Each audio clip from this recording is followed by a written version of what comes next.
Alliance just kind of out-team fought them more than anything. Yeah, Persh, you said you didn't really like the heart build on him? Yeah, like, he needs heart to survive, but he was already ahead in damage, kind of, and by grabbing a heart, you're just increasing your HP. And it wasn't like their whole team fight revolved around the Weaver not dying. It was more like how fast can he kill all of their heroes, and a heart just doesn't help him do that. It just makes him not die.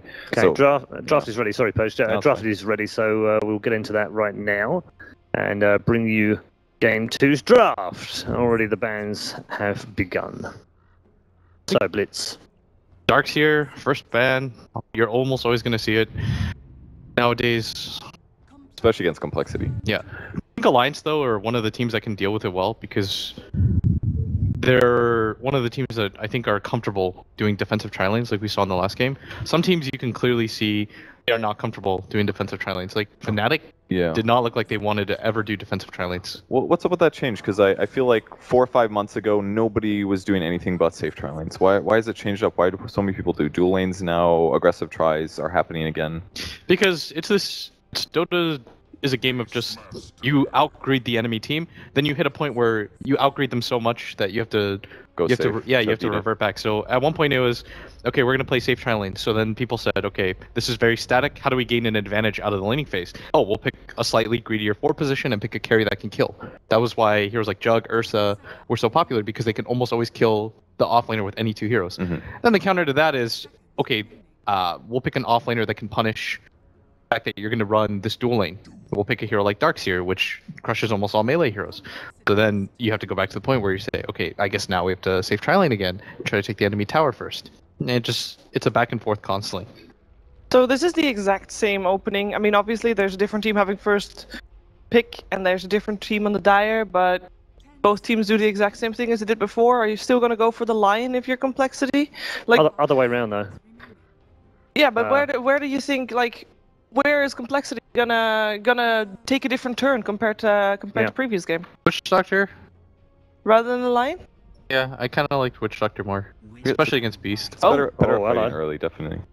Oh. So that's the anti-push hero, the best anti-push support. And it's really good to keep the person that gets roared safe, depending on which follow-up. Of course, Alliance has on that, if it's magical or physical damage mostly, but... Winter's Curse is also excellent against all summon-based carries. And Beastmaster, definitely, because of Aura. And you get the Necro Book, but... does mean... I guess... I don't know how much kill potential you have with Wyvern in a game like this. Depends on what you pick as your safe laner. Maybe... There's always Splinter Blast targets, though. That's really one nice thing. There's always going to be a lot of value from casting that skill. Yeah. Oh, same opening. Oh, damn, same thing. Jakiro. Get it, Alliance. So they're going to have less. They're going to have less lockdown cool. If you can't fix it and you can't deal with it, then I'm just going to pick it again. But they've already adjusted for it right off the bat is part of the problem. Like, what Alliance did well there is instead of farming for the first 12 minutes and then pushing, they said we get our 6s and then we go mid, and all of a sudden mid's gone. And it forced Complexity to react, but now they've got a good support that can react to it. Winter Wyvern is at least like 5. He can generally counter push so much better, and it will make it a lot harder for Alliance to take those towers. They really didn't have any wave clear on the side of Complexity, because Tide Lion, that's not good. Whenever I look at push lineups, what always gets determined is how quickly can you just clear a wave or make it difficult to stop the enemy push, just because pushes are predicated on having a creep wave, right? You have no creep wave, can't do anything. But if you looked at Complexity's lineup, the only wave clear that they had was Dragon Knight's Breathe Fire. Can't really send Weaver that close up. Same with the other heroes, just because you have so many melees. Tidehunter obviously can't really commit that far in. They should have picked Jakiro maybe. Macro Pyre the towers so that all the creeps just die endlessly. Get Ags on it. That's 30 seconds, dude. Yeah. Get Ags, an Alchemist. Alchemist first Ags to Jakiro. Oh, that's beautiful. Ags, Octarine, Jakiro. 30 seconds out of 45, they'll have Macro Pyre down. Blitz, why are you not triggered yet? You're so relaxed under that. Because I'm...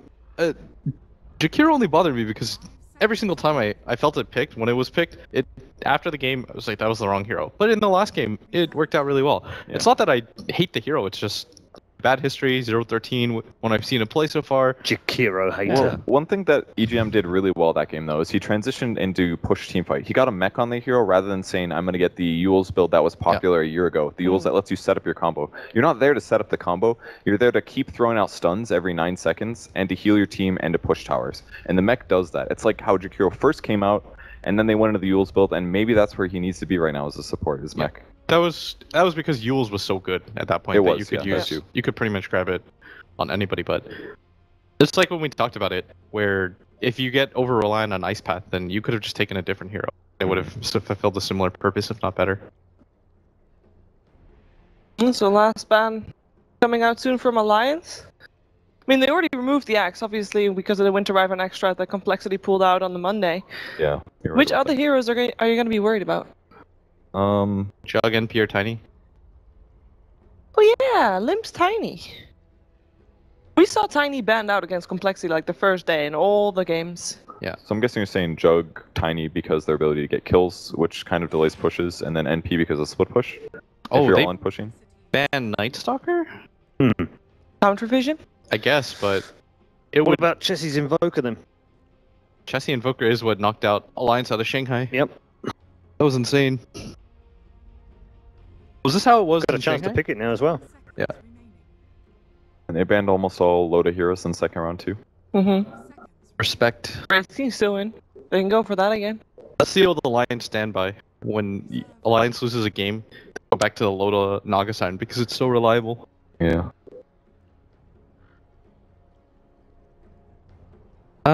For Complexity, I still think any of those three heroes. Tiny gives them more presence in the mid game. Same with Nature's Prophet. But it's going to be the Earth Spirit. So you have your two hereby, supports. again, this time revealing that Swindles will be playing that Doom. Yeah.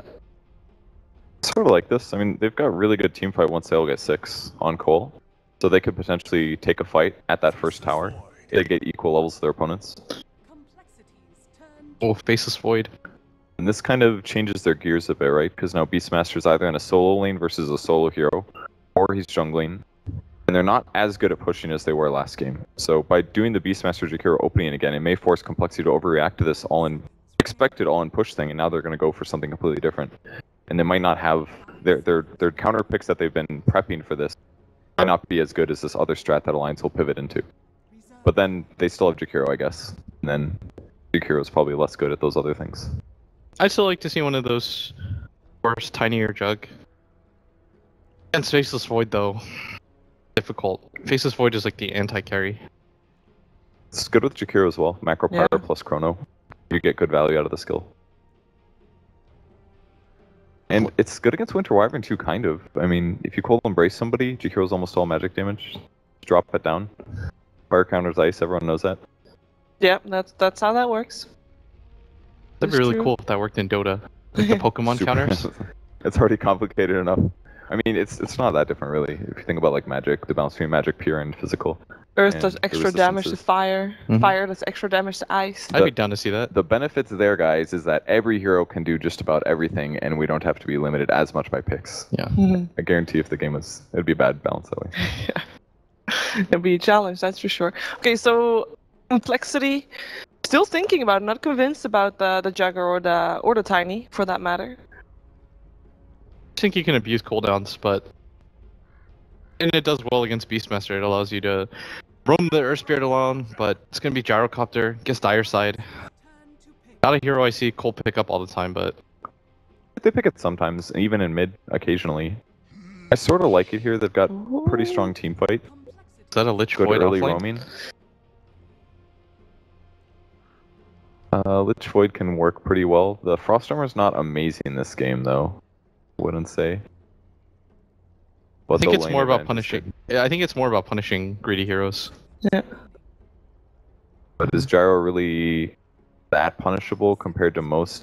It's not like he's a super hard carry, you know? Like, he can contribute to lane, they can just kill Lich, hypothetically. Yeah, it does keep the Earth Spirit in the safe lane a lot, though. Found out the Quap. Very good split push hero. So if you're Alliance, you need a hero that can stay alive against rotations from Earth Spirit? Is that something that you're worried about? Yeah, for the most part. They have a lot of team fight on the side of Alliance. You need something that ties it all together. I'm down with Puck.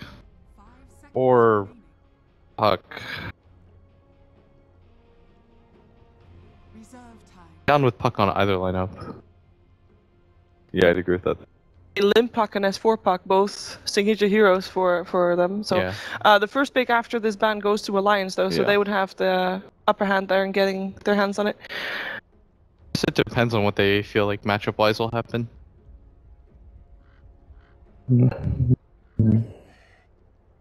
Well, they better have the Dragon Knight. Yeah. I'd like to see Puck. I think it ties everything together. Grants them a lot of team fight. The only downside, though, is they pretty much have a single core void, which is always really risky to do. But I kind of think S4 Puck is still sort of a thing. On the side of... I like it on both teams. I'm okay with it on either side.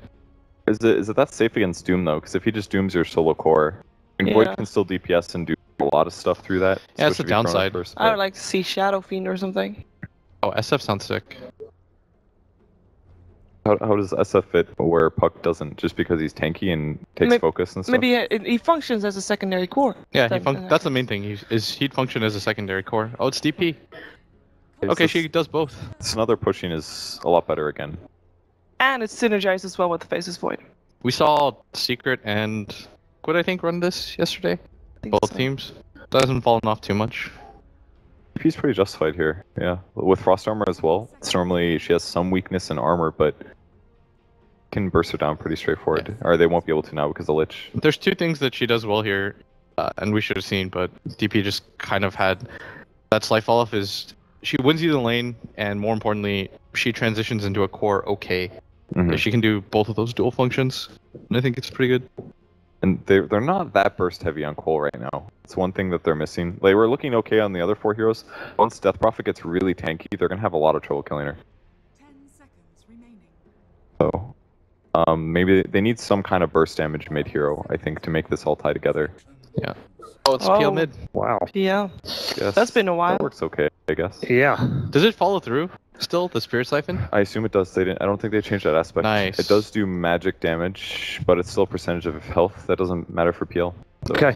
Just very quickly then, each of you, predictions based on the draft, Shiva? I want to believe that Complexity can take Want to believe? Because I think these two teams are so even that there should be a third game. Okay. With you? I think I like Alliance's draft better this time. I just think they're going to have trouble bursting down the DP late game. Okay. And they can but you like their draft first game. How about the second one? I think Alliance win this, and I think they win it even easier than the first game. Right. Okay. Yeah. All right. Thank you very much, all three of you.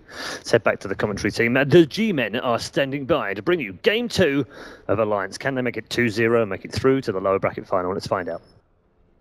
Yeah, I'm Gareth, joining me Gods, and we are here for Game 2 of Complexity up against Alliance. Game 1, even on kill score, but Alliance had what seemingly was the better draft, better execution, and Complexity, they come out with something a little bit different.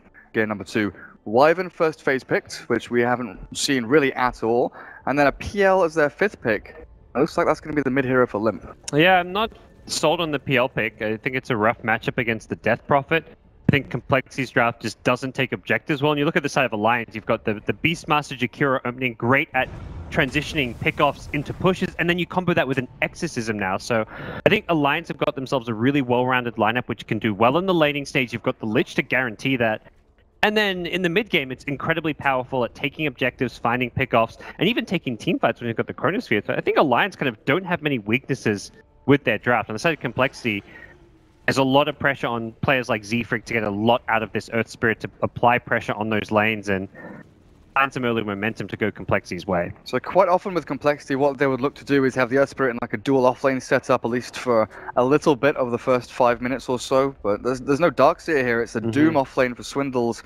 Or Doom's going safe lane. They're actually going to mix up the... I think... I actually kind of agree with Blitz. I think Alliance just have a flat-out better draft, and I think Complexity's maybe recognizing that. Their response is like, we got to do some funky lanes. We got to really catch them by surprise. They're going to aggro trial lane. Yeah. If you just do standard lanes, I think Alliance just... If they can go like kind of even and just have a stable laning stage, they just straight up win the mid-game. So this is coL's way of saying, let's punish the early game and cause problems. Going for both bounty runes, but they don't realize that Jesse was up on the high ground. They roll in with Z-Freak, and the dual breath is there onto Bulldog. So let's pull little Beastmaster, right-click down, and the first blood goes to Z-Freak. Bounty rune. What happened there? Was that denied by the boy? You cheeky little devil, Bulldog. Yeah, he's like, you're going to take me, but I'm going to take your bounty rune down. So technically, Alliance get both bounty runes. One of them actually picked up by S4, the other one removed from the game.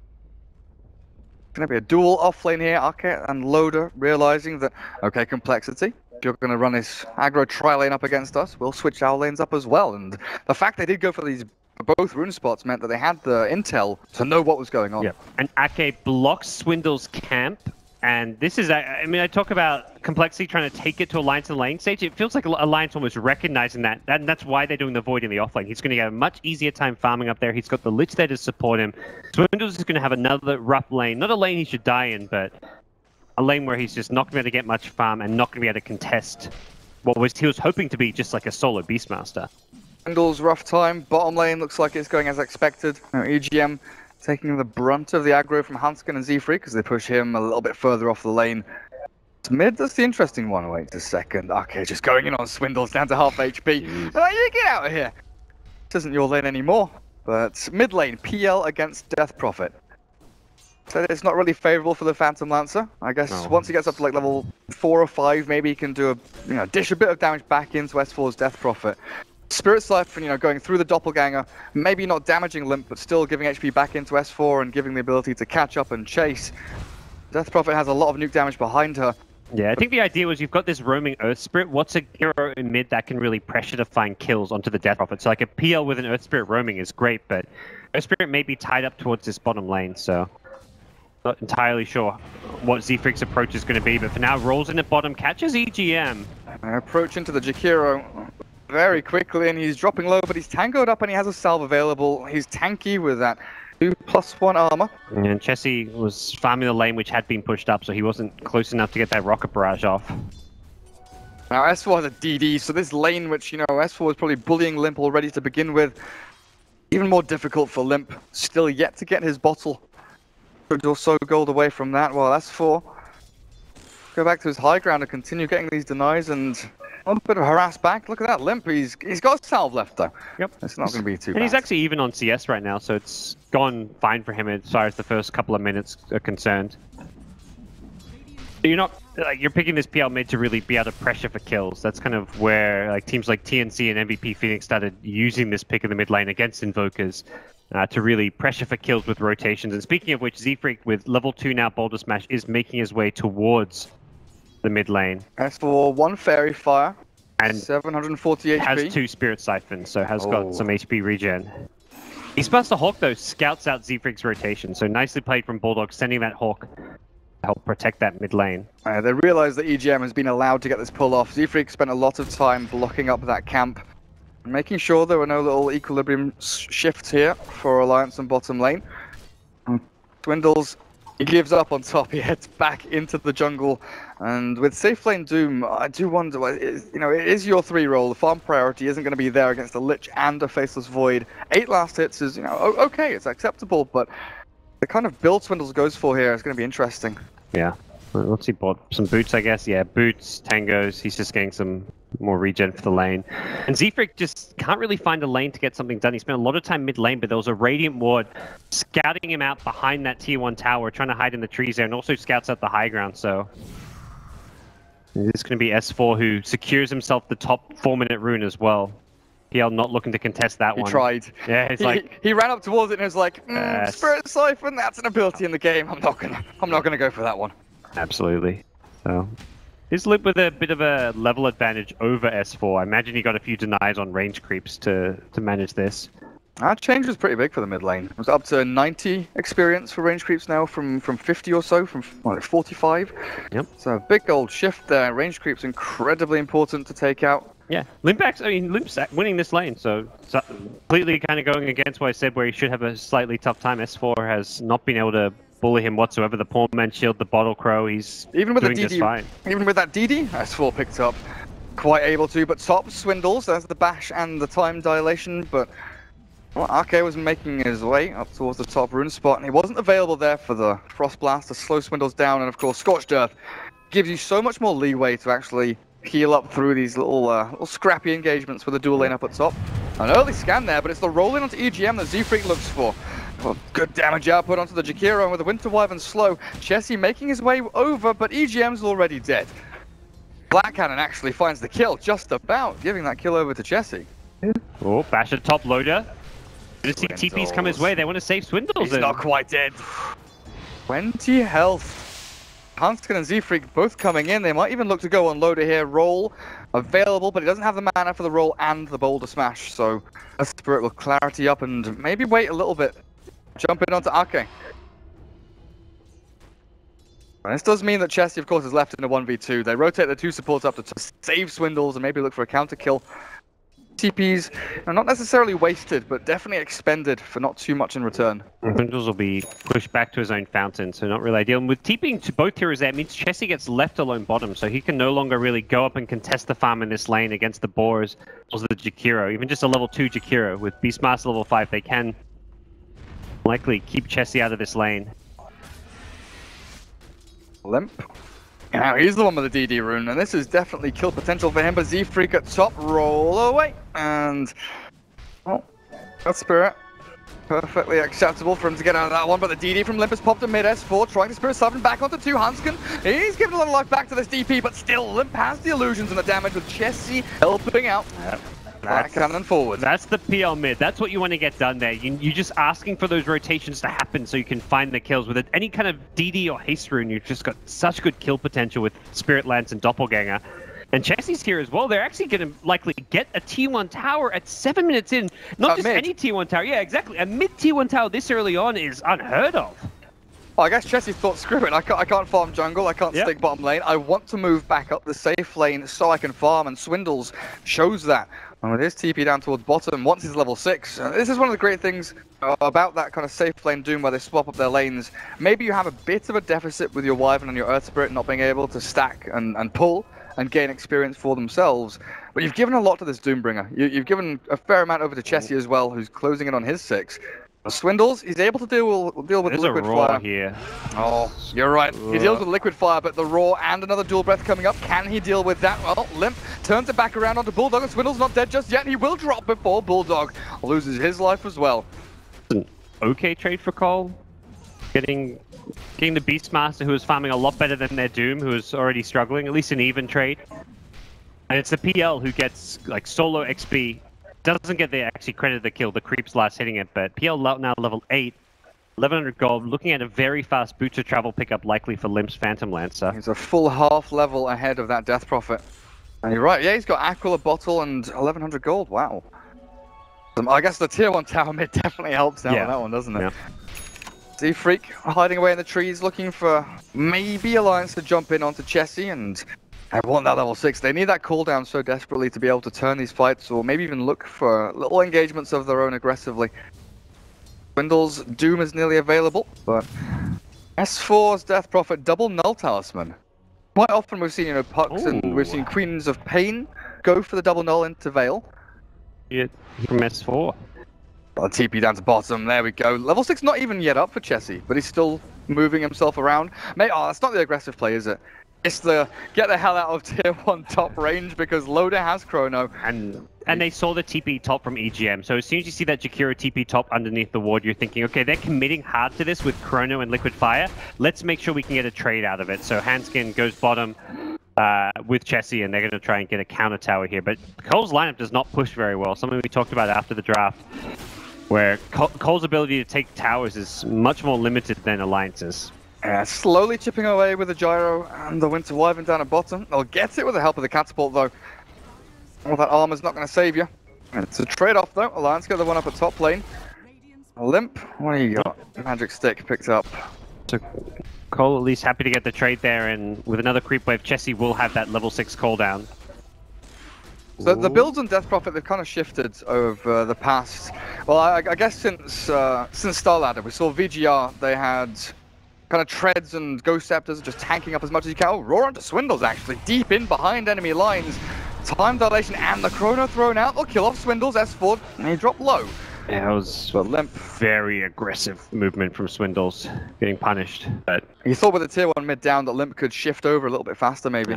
And I think he wasn't expecting, like Lotus TP and Chronosphere commitment was a lot of ultis expended, so coL likely to get a counter for this trade. Very far from EGM, walks back into the creep wave, and he's actually surviving through this, baits Chessie into the little cubby hole there, but Loader can't roll on in. Speaking of rolls, it's a movement out by Z-Freak, and that is a full veil done for S4. What does this give S4 in the early games? And you know, tanking up with treads, getting a bracer, drums, Yule scepter, all these kind of standard builds. Yeah, it's good stats. Armor, like it's stats and armor. It's kind of in some ways like a new drums for this hero. Like it's not quite the same amount of bonus stats as like a drums gives you, but it's +6 strength and agi. So you get like a 1 point in armor, you get a decent amount of HP out of it, you get tons of intel as well. So all the stats for a hero like Death Prophet are great, and the bonus armor makes you a little bit harder to kill against the physical damage of heroes like the Phantom Lancer. So I guess a lot of people look at Death Prophet and think exorcism, physical damage, that's where all of our damage comes from. But you look at the stats of it, and you know, 60% of her damage in teamfights or 70% of her damage in teamfights comes from Crypt Swarm. With the low cooldown on that magic damage, having that amped up by the Veil of Discord is huge. And the crazy thing with this item is it's almost worth buying, even not for the active cast ability, just because of how cost effective it is, and it's one item slot. Exactly, one item slot. You want to buy Null Talismans anywhere in Death Prophet, so the reason you don't buy 2, 3, 4 Null Talismans on Death Prophet is because you're limited on item slots. But you have to start selling them off. Combine them into this one item slot. Great. You get some armor in there from the helm, you get HP gen. All the stats from this item are fantastic. Seems good. Necro 1 finally up, and there we go. This is what we've seen from Bulldog, usually in his offlane role on that Beastmaster. Smoke prepared, he's level 8. Looking for these kills. Primary targets, of course, you're going to be looking for that Gyrocopter, maybe try and catch out someone like the Phantom Lancer as well, but Limp is a slippery devil, and it's difficult to actually come off and kill him. Yeah, they'll have to smoke away from this ward, which they're very close to. Scan was that. Complexity scan. Seeing anyone. A little bit of static play here from both teams as Swindle's 1700 gold in the bank, looking to pick up his first item, but a smoke. There we go from Alliance. Bulldog didn't use it on himself alone. He brings S4 with him. Yep. coL didn't see the smoke, but they did catch a small glimpse of Bulldog in that top lane, and they probably scouted the fact he had one. So this is perhaps a move they're going to be ready for, but I say that, they're walking right into it, and near the mid lane. Oh, the Hawk, no vision. See freaking Jesse retreat back behind their tier 2. There was just a ping from Swindle, which was almost like right on top of S4 and Bulldog. Okay, as I say that, he's going to TP. All right. He's got the hood, but he's roared up. He does not get his Scorched. Oh, yes, he does. He got Scorched Earth off in time. The Spirit Slider is still dreading him. Drow down low. Swindle's barely escaping while EGM comes in. The Chrono down on the Jesse and Limp. But the damage output isn't quite there from Alliance until the Chain Frost finally lands, but bouncing back onto Swindle's into Seafreak again. The Illusion's attacking a little bit of this damage. Complexity, they've lost 2 heroes, while EGM magnetized and doomed. They'll try and deny him off. Okay, Bulldog turn to kill, and there's the deny. All very low and tail between legs. Alliance, they retreat out, but it's a good trade for them, even if they do have to return to Fountain to lick their wounds. Yeah, and I mean, that could have been a great fight for coL, but the Earth Spirit, once he gets the Magnetize off, he just gets bursted down, so he's unable to refresh the Magnetize to continue getting more damage out. But if he stays alive, refreshes that, he still had 3 Stone Remnant charges left. He could have done a huge amount of damage, but for coL, they just weren't able to land all their follow-up spells. The PL couldn't really engage. Once that Chain Frost starts flying, everyone just had to kind of do their best Delta Split impression, and Winter's Curse never came out from Handskin, and it was Alliance willing to commit all their big ultimates to ensure that fight went according to plan, and they don't get a tower off of it to follow, which is often something you talk about the Alliance draft being good at, but they make sure they win the much needed team fight. Yeah, it gives them a little chunk of gold and a lot of experience, but load up Maelstrom and Treads, going for, of course, that kind of carry build on the Faceless Void. Does have to deal with the Phantom Lancer illusions as well, so that's probably something that has flagged up very early on, is that their ability to clear PL illusions is difficult. And that's just actually flagged something for me as well, that the Veil is going to be able to show them the real PL in the midst of all the team fight. You can use it on a group of illusions and you can see which one's affected, or did they change that? I think they changed it so that Veil's dispellable now. I'm not sure if that includes Doppelganger. Oh yeah, but I think you can dispel it, but I mean, in the middle of a team fight, S4 in the meantime is caught and destroyed by Complexity. The cooldown also deterring anyone else from Alliance joining in, while Arke forced back behind the tier 2. And good aggressive move, like with all the big ultimates on cooldown. Even Raw just coming up now, there was no Chronosphere, Chain Frost just comes up, Exorcism was still down, Complexity timed that gank, such that Alliance were not ready to take the fight, and they're going to get a tier 1 tower to follow this up. In the meantime, Loader just returns to farming, realizes he can't really do too much there. EGM Boulder Smash from Seafreak. And they've got them magnetized as well, while EGM TP's out, realizes there's a Winter's Curse. They're not going to need it to stop him. The damage output was good enough from the 2 supports to find that pickoff. Oh, Swindles. Oh dearie me. Necro 1 with a Chain Frost expended as well. I really wanted that kill. Well, and that's the thing, Alliance, yeah, you have to commit like a couple ultis there, but they've got 4 very high impact ones. They've still got the Chronosphere and the Exorcism, so it's not like coL can turn around and say, oh, they committed Roar and Chain Frost for me, let's go and smoke up again, try and take a fight. I think they still have to be very wary of fighting into the Lotus Sphere. Don't forget about Macropire. I always forget about Macropire. Z-Freak, you forgot about the Death Prophet's silence. He will be able to roll himself further away. And oh, nice. That was pretty sick, actually. Kick S4 at the same time. He rolls away so he doesn't get in the... Silent. Just so he doesn't get in the way of that boulder roll. But Bulldog, he's bossing up on top lane. 1500, and it looks like he'll go for the Necro 1 into Blink again. An extra initiation. Something between the Beastmaster and Void that didn't really come to mind until yesterday, actually, for me, is that if you do manage to like land a chrono on the frontliners of complexity, let's say, Bulldog can jump into the backlines and maybe even roar and push people into the chrono from the back. We're looking towards that as well. Especially these pesky little PL illusions.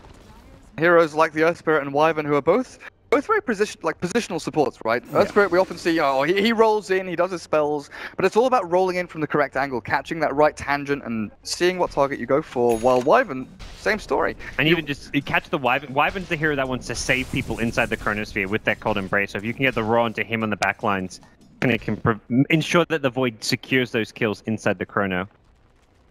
With that said, there's still a ton of magic damage, and that's where this Cold Embrace is not going to necessarily be a solution to the aggression of Alliance when there's Chain Frost, Pure Breath, dare I say it, Macropire. Hey! Woo! It was Bulldog that went for Echo Saber on his Void on day 2, wasn't it? And it looks like the Loader's got the same idea. It's a little Alliance thing that they're doing here. Loader with Maelstrom and Echo. Oh, he's finished it, actually. Yeah. Brings it out fully completed to him. Bashes for Maelstrom procs. Seems good, because before, Bulldog didn't have the Maelstrom too early on. He had Vlad's Echo Saber, I believe. I don't recall exactly. The game was pretty much lost before that. Yeah, I remember seeing. Yeah, they were kind of forced into fight and didn't go so well for them. That was the Husker game. Ah, yeah, it was. Yeah, you're right. You're right. So, smoke from Ake and Loda. They are headed towards mid lane. They see Swindles. He is completely alone. He is. And they'll expend the chrono. No questions asked. Kill first. Kill with the consequences later, but Complexity do not have any retribution there to deal back into Alliance while the chrono's down. And with Exorcism, oh, S4's not with them.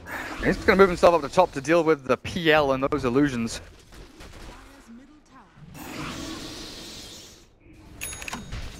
Now has his Yule Scepter completed, but it's a Diffusal Blade on Limp that's ready now, and he'll just keep throwing out these Lancers while Alliance take the tier 2 towards the mid lane. And Roshan, of course, is still up and available for both of these teams, but it's so scary going in there against Winter's Curse, against the Chronosphere, against these big team fight AoE ultimates from both sides. At least something you want to try and accomplish before winning a team fight. Yeah, coL's lineup, and again, one of their big weaknesses is still just their inability to take objectives. They don't push particularly well, they don't take Roche all that well. Their approach has to more or less be take it to late game, because when you don't have a good pushing lineup, your way to win the game is just to get enough items that you can make up that your lineup doesn't push. Get Gyro 3-4 big items. Same for the PL. And coL are at least on track to do so. They've been stacking Ancients, securing Gyro a lot of farm. PL's the top net worth here in the game, so they are scaling very well, but they need to make sure they don't give up too many objectives to the Alliance draft, who every time they've got this Chronosphere Beastmaster roll, they are looking to find pickoffs, to find kills, and then transition into towers. Bulldog doesn't go for that Blink initiation route, instead finishes off his Necro 3 and has it now, and you can definitely bet your money on Alliance grouping up and smoking with all their ultimates ready and face the Void. Yeah, 15 seconds or so until he's got that. He'll heal up with a salve. They'll look to actually clash heads here with Complexity as they're looking for the tier 2, but the wraparound is coming. Hanskin and the Centaur in a good position to scout this one out, though, and initiation routes, the avenues that Alliance have to utilize here. This darkness, the nighttime has come, and the Raw onto Swindles, burnt through all his mana, and the Chrono onto 2. Hanskin and Jesse both caught, and in the meantime, S4 rips through Z-Freak, takes him out on the Exorcism. The little ladies, the sisters, burn through Jesse. 3 down, look for 4. Limp Consolation is the Lich, and now maybe EGM's Jakiro with the Centaur up in the front. Limp finds him. But 4 for 2, and the 2 supports are the only casualties here for Alliance. Limp, oh, there's no stun, no bash. Oh, S4 had the, I believe had the Yules. He had it after the TP. Very close. May have been able to do so during, but coL get completely demolished by that Chronosphere. Death Prophet doing a huge amount of damage, 3,000 hero damage roughly, and coL had the PL to clean up a couple kills here or there, but it's just the supports that he can bring down. Spooky Death Prophet, at least. Yeah, I was listening to that as well. Like, what's going on? The sisters aren't meant to be that spooky. Well, she has an arcane rune now, but save it for the next ulti, perhaps. Definitely like to do that. Alliance's team fight is just incredibly strong. Their pushing potential is there as well. This is, again, going back to the draft, such a well-rounded Alliance lineup, and it really shows in fights like that. Fighting, pushing, objective-based gaming, everything has been really the money here, and they're even scouting out Chessie doing one little ancient stack, and honestly, Z-Freak has been really good at killing off these Hawks. Removing that vision away, Ether Lens is now available for him, not the Veil, which we've seen him opt for the majority of the times he does play as Earth Spirit, but this time around, goes for that extra bit of damage on himself alone, and of course the range increase over on his spells.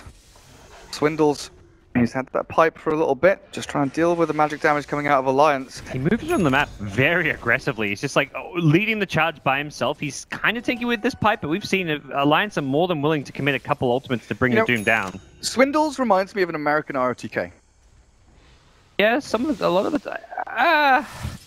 I'm not saying they're identical, but kind of their, brash, sort of, I'm going to go and do stuff, deal with me, kind of, not just play, but drafting attitude and their style. And we'll sometimes, like, overestimate, like, how tanky he can be. Like, he'll sometimes put himself, like, overextend in certain positions. Like, I can definitely see that. And he's pretty close to being a roaring god as well, with all their chants before games as well. I don't think he'd appreciate the comparison to RTK. He's had some harsh words. I'm going to dodge him for the rest of the event then. Yeah. That's why he'll be like, so, Gareth, yeah, he said you're like a American RTK. Are you calling me a feeder? Are you calling me a feeder, man? Can just imagine Swindles coming up. In terms of work ethic, Swindles has RTK beat, I think. Oh, yeah. Swindle just come up and give me, the good old American handshake, the squeeze my hand until the fingers crunch. Load up. For this tier 1 at bottom lane. It's been a while since Alliance actually got themselves a tower, but it's a good move here from Complexity, realizing what Alliance are doing. The group up is 5, the ultimate's ready, the push is coming. Alliance just give push high ground faster though. They commit Exorcism with the Arcane Rune, so it's a 100-second cooldown on this Exorcism. And that's here too. Oh god, shredded. They push a lot faster. coL are not going to be. They can't trade Raxes here. This is a losing battle for them. Already on the high ground is Alliance. They're looking for the 2 tier 2s, and then they TP back. But Chessie is so slow, right-clicking down the tower, and he's not TPing just yet. So coL's approach is to take the fight with Exorcism wearing off, but Alliance, I think, recognizing that, are already backing while Exorcism is still up, just to make sure they don't get caught. On the retreat, Swindles trying to punish is not going to find anyone. Really good disciplined play coming out from Alliance. Oh, that's perfect. Beautiful stuff from them. I mean, the 2 tier 2s, like, sure enough, Complexity get a decent chunk of gold from those. And maybe now they've forced Alliance away from the Roshan pit. Can they actually go in and take it? The Roche taking isn't that good. They've got a medallion on the Wyvern, I think. Yeah, they do. Maybe amplify that one up. Yeah, it's worth considering, but yeah, Gyrocopter doesn't... I mean, Gyro's items are just non-existent right now. It has 10k net worth, but going for these cheap, cost-effective items in the Helm, the Drum. It's a hard game to really itemize as a Gyro, because BKB isn't going to do a whole lot against Chrono, Raw, Exorcism. But stats into damage? It's going to go BKB anyway. So let's say, like, it's like almost feels too late to go for an SMY. You've got a lot of cheap, cost-effective items then. There's a lot to deal with a BKB, but you still need one just because of, like, the Mjolnir magic damage, the Chain Frost, the silences, like... Crypt Swarm. And Macropire, he's going to have an Ag Scepter. Oh, the dream, God. EGM. Oh, is he really? Yep. Oh. He's almost there. So he can just sit in Fountain and throw fire across. More or less, yeah. I mean, try and take Roche against an Aghanim's Jakiro. Good luck with that.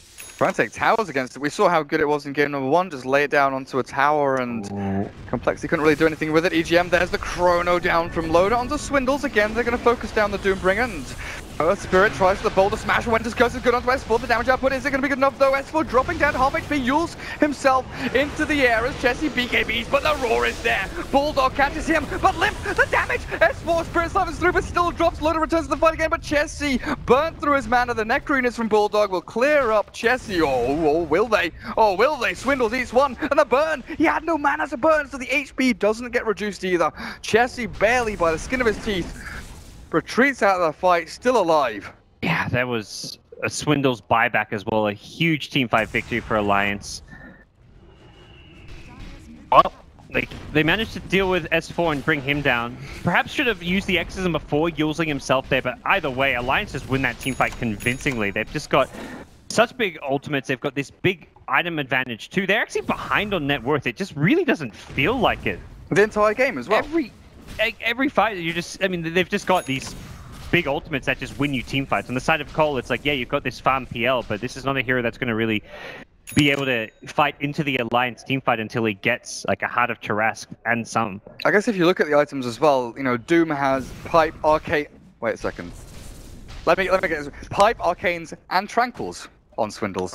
He's gone for the classic double boots. He's going Greaves, I guess. Yeah, he's got the Buckler. He's getting the Greaves for the team. And then PL, of course, the natural build, the BOTs, Diffusal, Manta style. But then you look at the other heroes, and like you said, small kind of incremental items that give you good value early game, but aren't fight-winning items. And the BKB was popped, and Chessie just gets roared up and can't do anything there.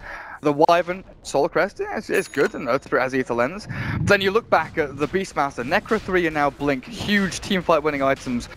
Aghanim's on Jakiro, yeah, okay, that's a thing. But the Echo Saber and Mjolnir on Loader, he is dishing out so much damage here that Complexity just cannot deal with him.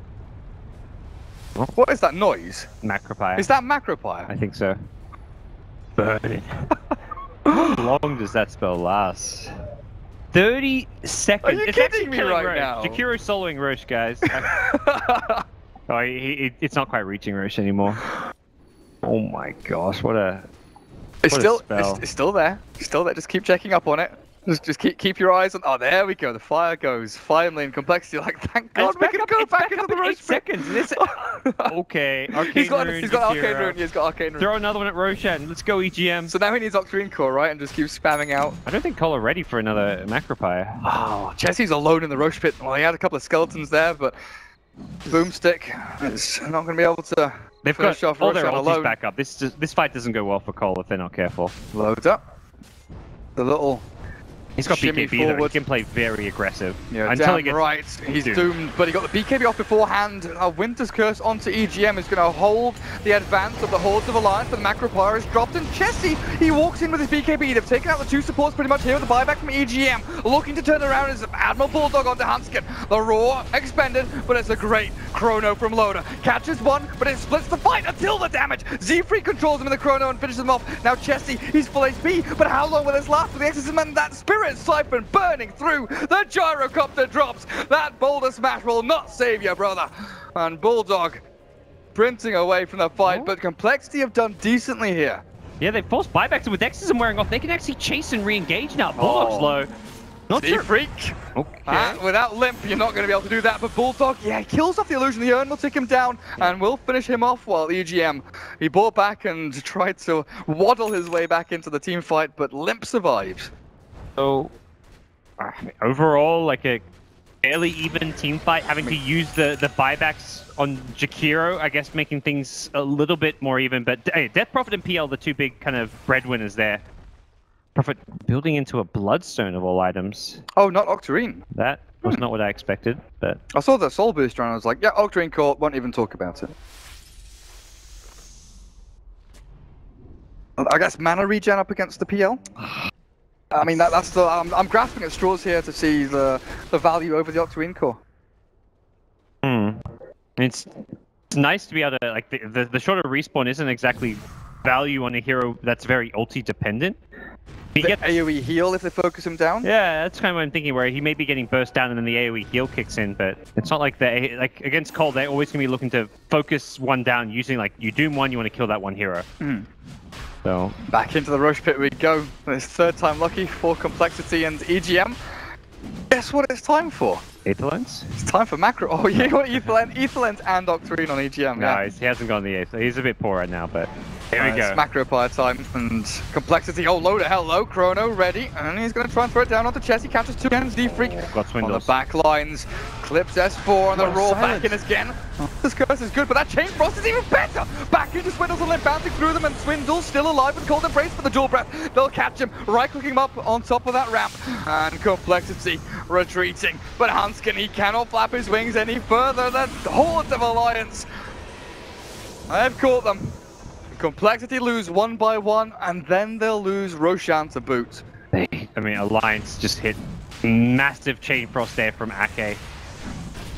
It says he only did 600 damage that team fight. I don't believe it. That chain frost bounced all over, like the doom to other heroes. That was very key in killing off Swindles before he got off the ultimate there. He needed to find the Doom before the Chronosphere. The pipe from Doom maybe mitigated a bit of his damage, yeah, but possibly. I'm with you. That chain frost was huge because there were 3 heroes up on top of that ramp, and they couldn't retreat. They couldn't get back into the team fight, and they were kind of stuck in this purgatory where we're stuck here. They did that all without the exorcism as well. So Alliance making do, and the BKB from the Void just paying off, allowing him to just engage in the front lines. Lotus only died once the entire game. And instantly 4 extra Bloodstone charges for S4, up to 16 now. Oh. He had a very quick respawn on S4. Good reason to buy Bloodstone. Win a team fight, and all of a sudden the extra added value of that item becomes apparent. And he upgraded to Boots of Travel, so very much in a position where he's thinking, I can die and then just take back into fight. And S4 does offer a decent amount to the team fight, even when Exorcism is on cooldown. Did he ever upgrade to like level 2? Like, did he go treads or he never went treads or phase or anything? Phase boots in the early game, didn't he? Or because he went brown boots veil. Okay, I can't remember. He may have just had brown boots and upgrade straight to the travels. I'm not 100% certain on that though. Loader now going into the Blink here in the late game to help. Blink against the Doom is just always so nice to have, because it means you're not as worried about getting Doom when you try and initiate in. You can get the Blink Chrono onto him. We've seen that off, like the fights Alliance have won convincingly have often come from Doom just going down without getting off that ultimate. That noise, you know what that noise sounds like? Where is it? Is it Macropyre? What's he doing? Yeah, Macropyre in mid. So that noise, you know when you Requiem, Shadow Fiend cancel animation on Requiem? That's the sound it is.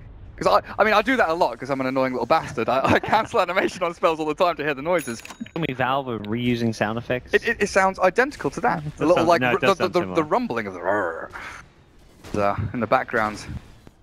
Chesty, what's he up to now? 2,400 gold saved up. I do wonder though what you aim towards, because you need damage. You need like a Demon Edge now to go into Monkey King Bar, something like that.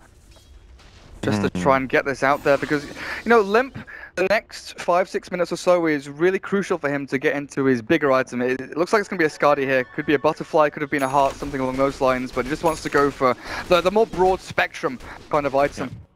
Kite well up against Loader as well as S4, as well as tank up. Fight directly into Loader. The blow from the Skadi. Very nice against melee carries. Oh, here we go again. Tier 3 being pushed in. Glyph, very early to be popped, and it has to be to deal with S4. Question is, how does Complexity jump in? Well, they don't. Loader is the one to initiate onto Chessie. There's the Macropyre drop. The damage output is amazing from Alliance, and you're right, no buyback for Gyro. Loader pops his BKB and just runs through them all, while S4 1v1 Swindles. Swindles doesn't stand a chance. Doombringer, get yourself the hell out of here, and Complexity on the ropes at this point. Alliance take down the first lane of Rax, 34 minutes in, look for the second, and there's tier 3. There's no exorcism here, but it's still not long for this world as the liquid fire gets pumped out time and time again from EGM. Doom forced to rebuy, but I don't even think they can fight without the Gyrocopter. PL, despite how farmed he is, just can't fight into this Alliance squad. They have to go in. Limp has to go in. He knows he is the last-ditch effort here to try and kill off anyone, and Bulldog will be that one hero he kills, but PL loses a life in the exchange and has to buy back. Down go Complexity. Phantom Lancer, Lotus Earth Spirit. beasting. He gets kill after kill while doomed. He's just ignoring the doom at this point. He will lose his Aegis, but he's got a second life. He finally dies. Finally. He may just want to secure the melee racks here, and yeah, he's going to get the melee racks, recognizing that they may have to retreat soon. Limp has got back, and they can't go top because of the tier 2 there, so it looks like you're right. Loader, they can silence, just lose EGM here. You don't really care. You just need to make sure you get out, and EGM won't even go down. Limp. Ooh. Nearly dies to Macropire, stands in the fire a little bit too long. Loader, he's got Blink and 3, Time Walk away, the homing missile though. BKB's away, no problem. I mean, this double damage rune, hang on a second, 10 seconds until chrono. Yeah, I think he could maybe turn, well, he doesn't think so, not against 3. Perhaps a little overly cautious with using the BKB there, but you never really know, like the Earth Spirit may follow up with a stun silence, and then you're going to have to BKB anyway, so you may as well be better safe than sorry. You've just secured yourself a 2 melee racks advantage, and it's Alliance in the driver's seat, probably recognizing that all they've got to do is wait for their ultis to come back up, pick up their next big items. They're going to have, it looks like a Shiver's Guard on S4. Bulldog's picked up an ultimate orb, so he's got a Lincoln Sphere to help protect them against that doom. Falls the Winter's Curse, and things just going to be on the up and up for Alliance moving forward. They want to kill someone. The support pairing here, Hansgun and Z-Freak, they might try and find the EGM. Glimmer Cape. TP. He doesn't have a TP. He wants S4 to come in and find the counter kill. Z-Freak has put himself in a really sticky situation. Chris siphons him down. 1 minute without your Earth Spirit. No buyback available, and someone on this Alliance team, the Lincoln Sphere. Yeah, Bulldog fed up. Instead of what you'd normally see as a refresher, but making it even harder for Swindles to approach these team fights. And no Winter's Curse, no Doom.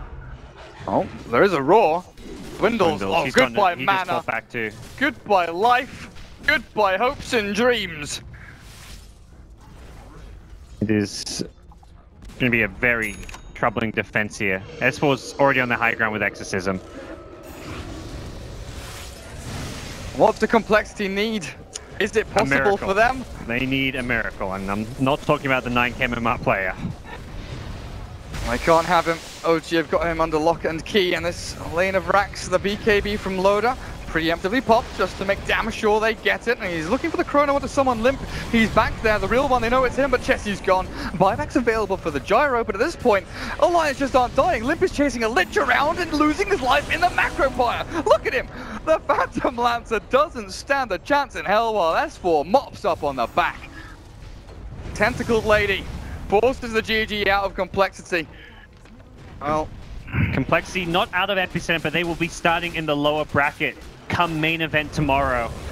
And that's a tough proposition for them. A possible EG or secret round 1 matchup.